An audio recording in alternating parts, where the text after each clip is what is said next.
بسم الله الرحمن الرحيم. هنبدأ ماتش النهاردة، ماتش محلي بين فريق المصري وفريق الأهلي.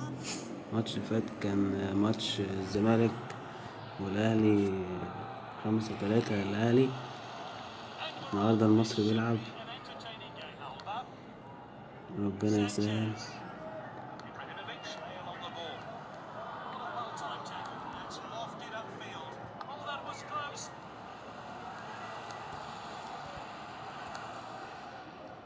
هجمة خطيرة جدا،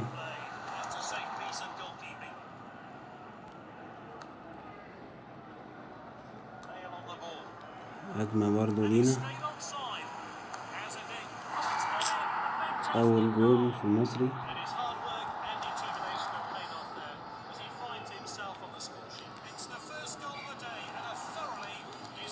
الله على الباسية دي.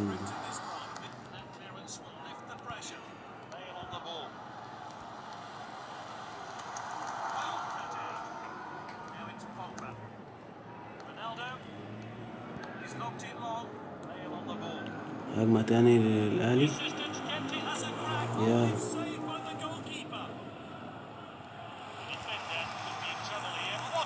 يا راجل يا راجل، دي كانت في الجون، حرام عليك.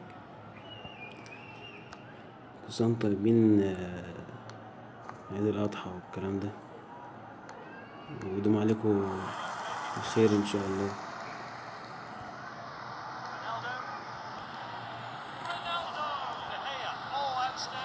الحمد لله طلعت برا. طبعا حسام حسن هينفخكوا طبعا. رفعة حلوة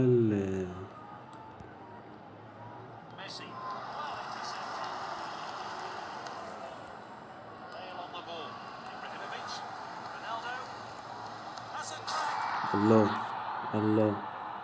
لا لا، مش معقولة يا جدعان. حلو اوي الكلام ده.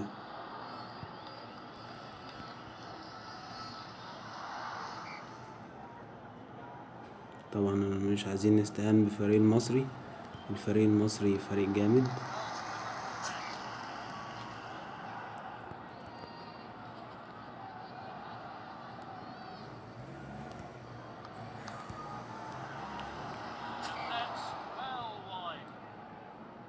حاطط مش عارف اقول ايه يا جدع. ده قلبه ده في الدفاع يا جدع. يلا يا جول. مساء الحال يا رب.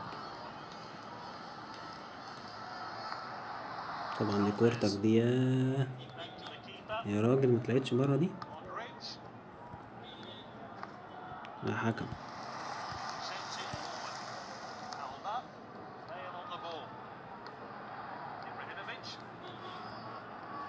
يلا يا رونالدو، يلا بقى، هات التالتة وريحنا. ايوه بقى، هتعمل ايه؟ كمل يعني، خليك راجل، خليك راجل وكمل. الفريق المصري ده فريق كبير يعني. هنشوف. واضح ان هو وقف الكورة. طيب كده الماتش بتاع النهاردة انتهى بفوز الأهلي مع المصري 3-0. متشكرين أوي على المتابعة، ونشوفكم في الماتش الجاي إن شاء الله. مش عارف بقى نلعب مع سموحة بقى ولا ايه، الله أعلم. ممكن الإسماعيلي، ممكن. يلا سلام عليكم، طيبين.